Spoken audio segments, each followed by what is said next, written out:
Haleluya. Haleluya. Tuhan, salam sejahtera dalam kasih Tuhan kita Yesus Kristus. Saya merasakan Tuhan hadir ada di tempat ini, amin. Seorang raja pernah katakan lebih baik 1 hari di pelataranmu daripada 1000 hari di tempat lain, amin. Itu raja loh saudara, ya. Kalau raja adat bilang lebih baik 1 hari di pesta daripada 1000 hari di tempat lain. Itu raja adat saudara. Belum lagi kalau ada raja touring gitu, lebih baik touring daripada tempat ibadah saudara. Ini banyak orang kehilangan berkat, kehilangan janji Tuhan karena memang melewatkan kesempatan beribadah. Amin. Saudara, firman Tuhan katakan latihan jasmani terbatas, tetapi ibadah mengandung janji untuk hidup yang sekarang dan hidup yang akan datang. Seorang hamba Tuhan pernah berdiri di sini katakan saudara bahwa di saat ada kalanya pada saat kita hadir di situ Tuhan bawa berkat. Jadi nilai ibadah itu berbeda-beda. Karena di saat kita tidak datang, ya Tuhan udah bawa berkat, kita nggak datang lagi itu saudara. Makanya Bapak Senaga bilang tetap ambil bagian, amin. Tetap setia, apapun modelnya. Ya sama. Saya kalau ibadah itu, kalau diizinkan ikut komunitas, saya ikut komunitas. Tinggal hanya itu kan tidak saya hadiri saudara. Ya kadang pas lagi bilang nggak dapat makan, ya begitu saudara ya. Kadang habis ibadah kita lihat bapak gembalanya, wih, dia makan sop buntut di ruang gembala saudara. Gue keluar dari gorengan saudara. Puji Tuhan, beberapa waktu kita sudah menikmati berkat Tuhan dari beberapa tamu yang hadir saudara. Saya percaya kita diberkati Tuhan, amin. Tadi saya pikir sudah mau Natal ini, lagunya Sembaran Puji Dia. Wah ini pemain musiknya sulit, pemain musiknya bingung nih. Waduh, belum beli seragam dulu lagu Sembaran Puji Dia. Puji Tuhan, saudara. Saya yakin kita punya banyak dinamika kehidupan. Ya, di sini ada banyak orang tua yang sudah banyak makan asam garam, amin. Dan sudah banyak berpengalaman karena pepatah dunia katakan experience is a good teacher, pengalaman adalah guru yang baik. Tetapi di balik semuanya itu saudara, kita perlu kembali melihat bagaimana refleksi kehidupan kita melalui kebenaran firman Tuhan. Ada banyak bukti yang menyatakan bahwa kita punya Tuhan adalah Allah yang hidup, adalah Allah yang luar biasa, yang melihat segala apa yang diizinkan kita alami. Saudara, mari langsung saja kita melihat satu bagian dalam Kejadian pasal 41 ayat 38, saudara. Kejadian pasal 41 ayat 38 sampai 41 ya.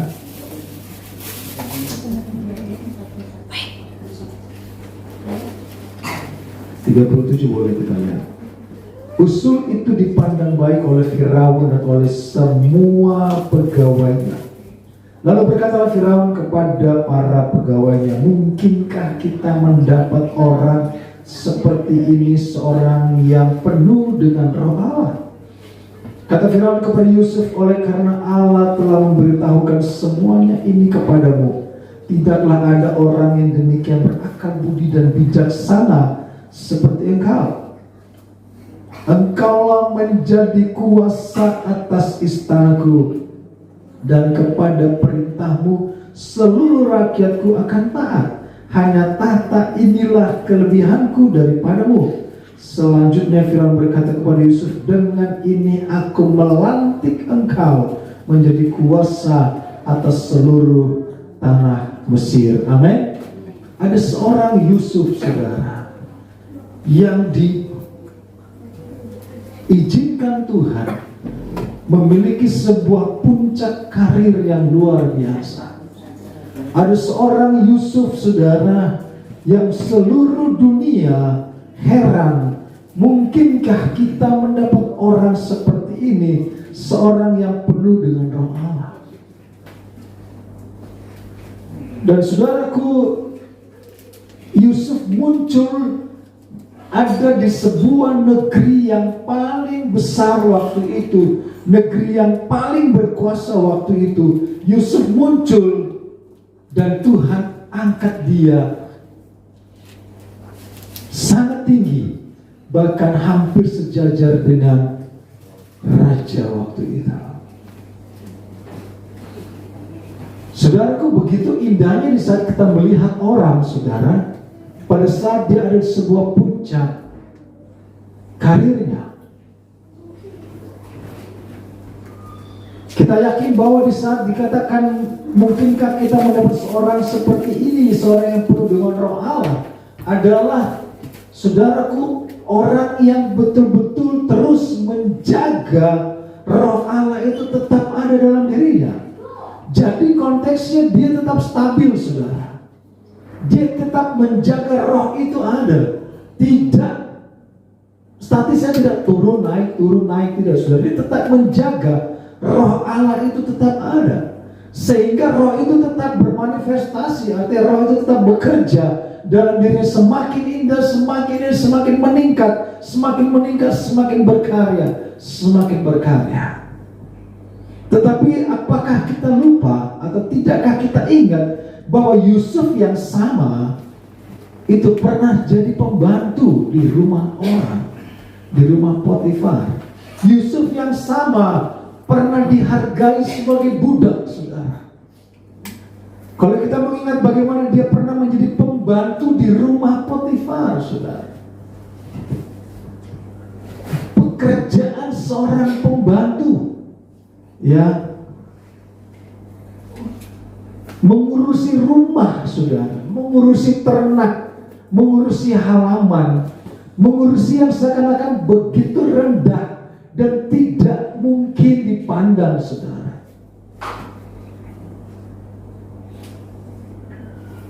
Yusuf tidak serta-merta langsung menduduki posisi Perdana Menteri, saudara, tetapi dia pernah sekian lama menjadi pembantu rumah tangga. Dia sekian lama pernah mengurus rumah, saudara.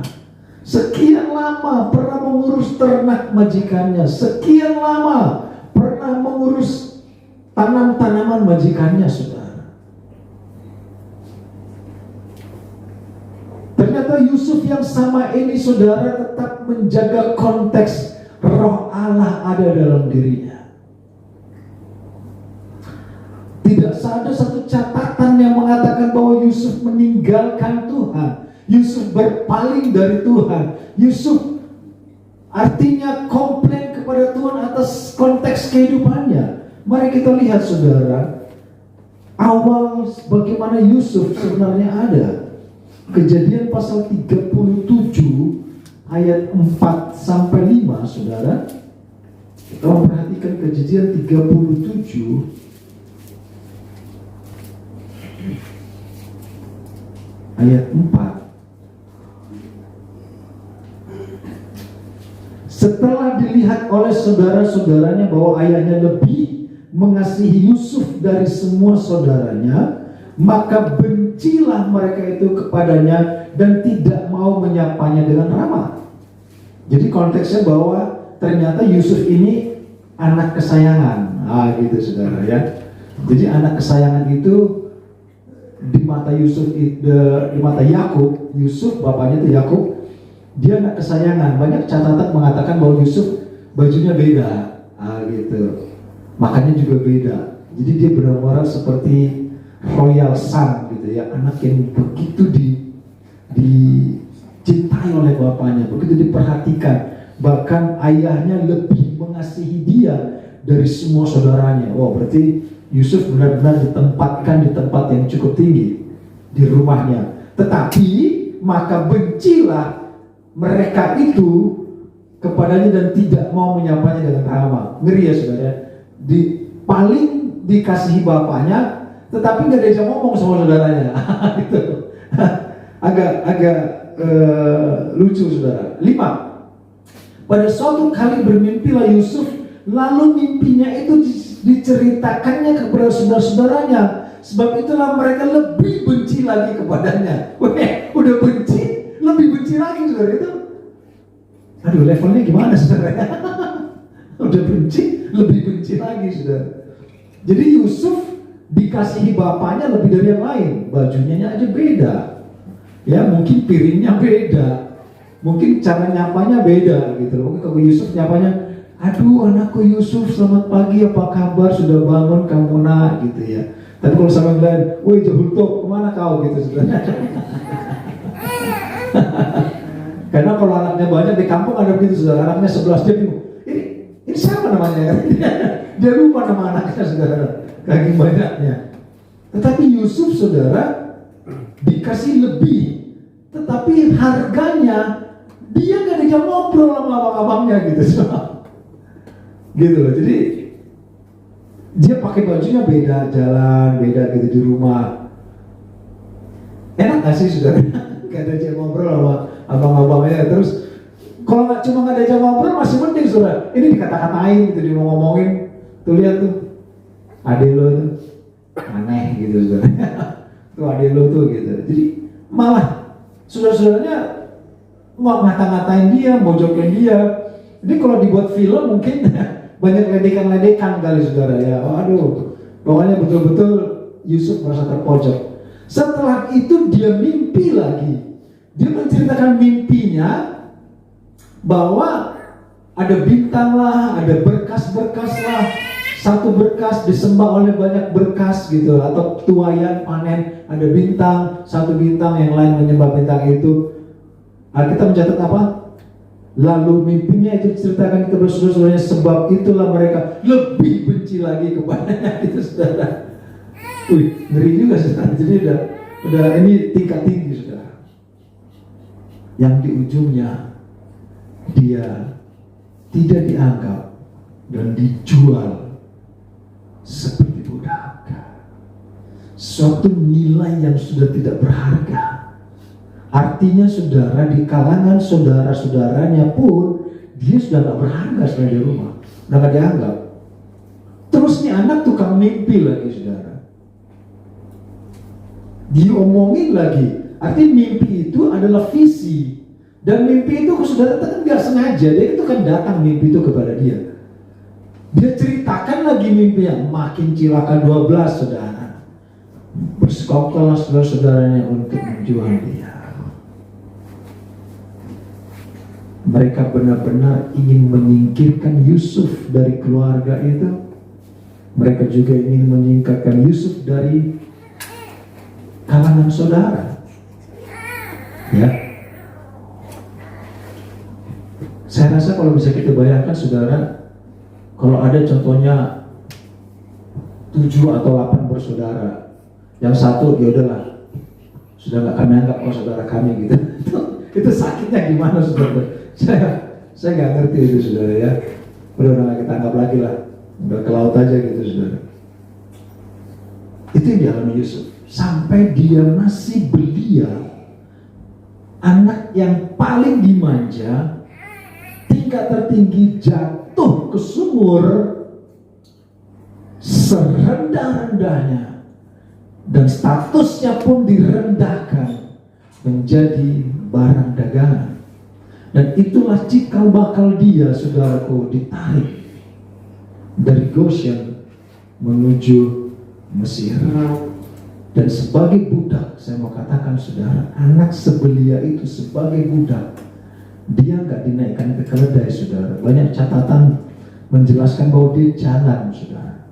Jadi majikannya di atas, keledai bawa barang, dia jalan ngikutin saudara. Seorang belia yang sangat disayang ayahnya oleh saudaranya yang membenci dia saudara, dia dijatuhkan. Nah kebayang saudara, perjalanan yang begitu berbulan-bulan itu jauhnya perjalanan. Bagaimana seorang belia harus jalan, saudara, tidak naik keledai, dia jalan, saudara, karena majikannya yang naik keledai, sampai dia diperjualbelikan di pasar, dan sampai dia menjadi pembantu rumah tangga di rumah Potifar. Tetapi saudaraku, tetap dia menjaga yang namanya roh Allah ada di dalam dirinya. Pengajarannya dia terima dari orang tuanya itu gak maksimal, karena dia masih belia, masih remaja. Apa yang dia terima nasihat dari orang tuanya, pengajaran tentang firman mungkin tidak banyak, tetapi saudaraku, dia tetap menjaga dimanapun dia berada. Dia tetap menjaga roh itu tetap ada. Jadi artinya saudara, segala bentuk situasi yang dia alami pun saudara, dia tetap menjaga roh itu. Ini yang penting yang perlu kita lakukan, saudara. Apapun situasi kehidupan kita, musim kehidupan kita, saudara, kita tetap harus menjaga roh itu ada.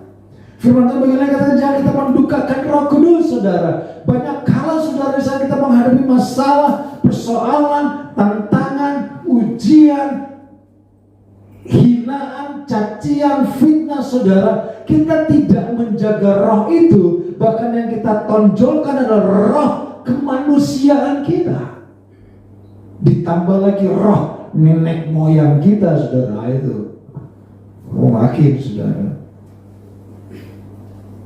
Apapun situasi hati kita yang membuat kita gagal, kita meraih cita-cita, meraih berkat, meraih rancangan Tuhan, karena kita lepas pasang roh itu, saudara.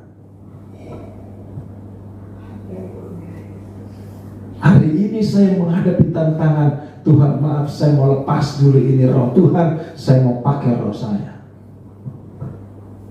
Tetapi kalau kita perhatikan Yusuf, dari sejak dia bermimpi sampai dia dijatuhkan ke sumur, sampai dia berjalan menuju Mesir, sampai dia menjadi pembantu rumah tangga di rumah Potifar, dia tetap menjaga roh itu, hubungan itu dengan Tuhan.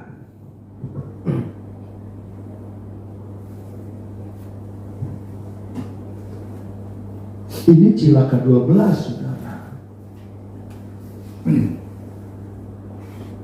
Karena mereka yang seharusnya mengasihi Yusuf justru terbalik membenci dia.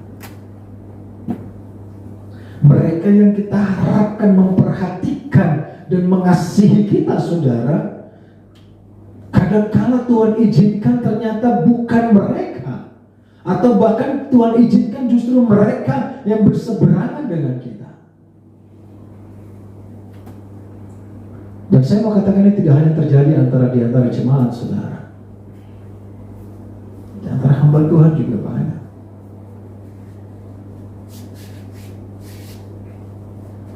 Makanya yang pemilik sorga itu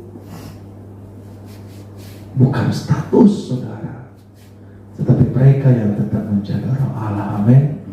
Mereka yang tetap bertahan sampai akhir.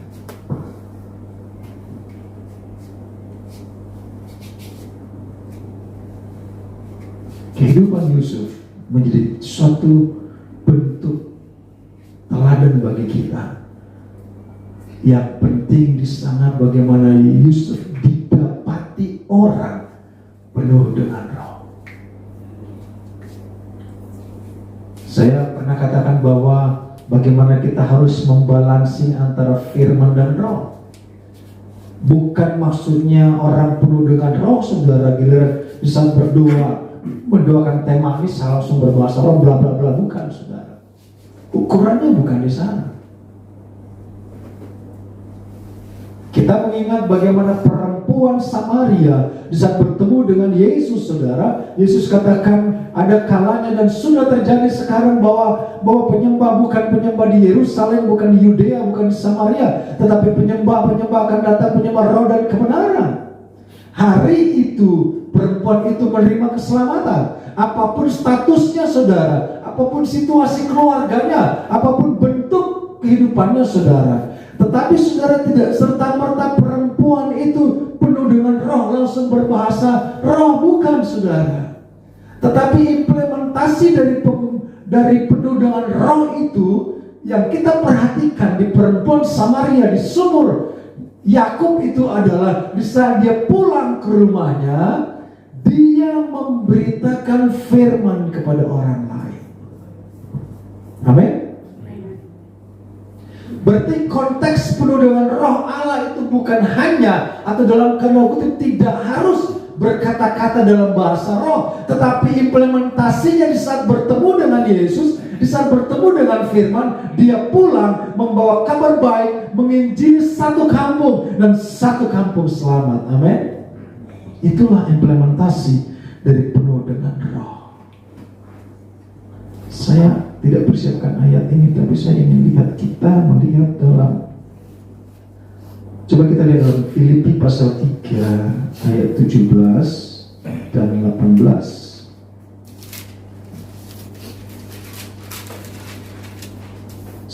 Ya. Filipi pasal 3 ayat 17, 18, 19. Ya. Saudara-saudara, ikutilah teladanku dan perhatikanlah mereka yang hidup sama seperti kami yang menjadi teladanmu. 18. Karena seperti yang telah kerap kali ku katakan kepadamu dan yang kunyatakan pula sekarang sambil menangis, kata Rasul Paulus, banyak orang yang hidup sebagai seteru salib Kristus. Banyak orang merasa anak Tuhan. Saudaraku sudah mengerti kebenaran. Saudaraku yang seharusnya seperti perempuan Samaria itu menginjil, berbicara kepada keselamatan kepada orang lain, tetapi malah saudaraku firman Tuhan katakan banyak orang yang hidup sebagai seteru salib Kristus. Banyak orang hidup justru menghalangi orang datang kepada Kristus. Banyak orang justru hidup menjadi kontra dengan salib, kontra dengan keselamatan. Perkataannya tidak membawa damai, keselamatan kepada orang lain. Itu konteks seteru salib Kristus. Bukankah kita harus ada di pihak salib itu? Menyampaikan kebenaran kepada orang lain, berbicara tentang kasih Kristus kepada orang lain, menyaksikan kebaikan Allah kepada orang lain. Bukan kita menjadi seteru salib Kristus, bertentangan dengan keselamatan, menghalangi orang untuk hidup dalam keselamatan. 19. Kesudahan mereka ialah kebinasaan, Tuhan mereka ialah perut mereka, kemuliaan mereka ialah aib mereka, pikiran mereka semata-mata tertuju kepada perkara duniawi. Di luar sana, saudara, justru banyak orang yang kelihatan begitu luar biasa, tetapi di saat kita memohon petunjuk, memohon nasihat, memohon doa, banyak mereka justru tampil melemahkan iman kita. Dan buat mereka bahwa kehidupan jasmani, kekayaan dan kejayaan mereka adalah target dari hidup. Saya sangat senang dengan kesaksian Pak Sinaga tadi bahwa di saat kita memiliki Yesus, itulah segalanya bagi kita. Amin.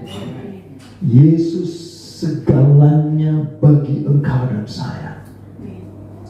Karena dengan engkau memiliki Yesus, engkau memiliki segalanya dalam hidupmu. Tetapi jikalau kita tidak memiliki Yesus, apapun yang kita miliki, saudara, kita tidak akan menikmati segala sesuatu.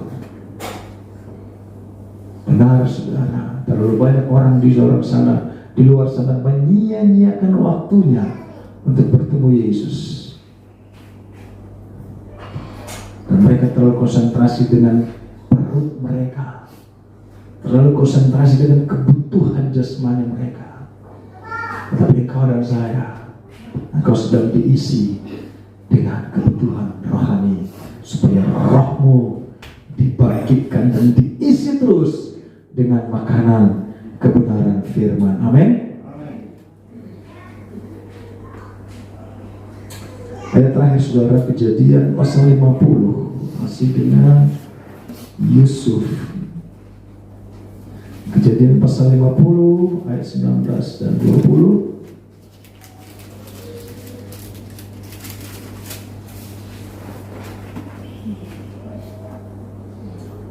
Tetapi Yusuf berkata kepada mereka, ini dia berkata kepada saudaranya yang membenci dia, bahkan lebih membenci dia, bahkan menjual dia. Tetapi Yusuf berkata kepada mereka, janganlah takut, sebab aku inikah pengganti Allah. Memang kamu telah mereka-rekakan yang jahat terhadap aku, tetapi Allah telah mereka-rekakannya untuk kebaikan dengan maksud melakukan seperti yang terjadi sekarang ini, yakni memelihara sesuatu bangsa yang besar. Amin. Saudaraku, roh itu begitu luar biasa. Roh Kudus itu dinamis, saudara. Roh Kudus itu tidak statis. Roh Kudus itu dinamis dan bekerja begitu luar biasa. Apa yang direka-rekakan, yang jahat, yang tidak baik terhadap dirinya, terpercayalah saudaraku, Allah sanggup mereka-rekakan. Allah sanggup mereka-rekakannya untuk kebaikan bagi engkau dan saya. Amin. Apapun bentuknya, percayalah, terlalu luar biasa Yesus Tuhan kita yang sanggup memutarbalikkan saudara semuanya untuk kebaikan engkau dan saya. Kita tidak perlu takut, kita tidak perlu gemetar akan apa yang terjadi yang sedang kita alami. Percayalah saudaraku, ada Tuhan. Kita menyembah Allah yang hidup. Seorang Firaun sampai terheran-heran beserta seluruh pegawainya. Bagaimana mungkin kita mendapatkan seorang Yusuf, seorang anak yang penuh dengan roh Allah? Yang penting saudara, bagaimana kita menjaga roh itu tetap ada, mengizinkan dia tetap berkarya, bekerja dalam kehidupan kita. Apapun yang sedang kau hadapi, yang sedang kau alami, yang sedang kau rindukan, jangan lepaskan roh itu. Tetap biarkan roh itu berkarya dalam engkau, supaya penuhlah rencana Tuhan dan waktu yang tepat untuk rancangan itu digenapi bagi engkau. Amin. Kita naikkan pujian. Musim akan selalu berganti,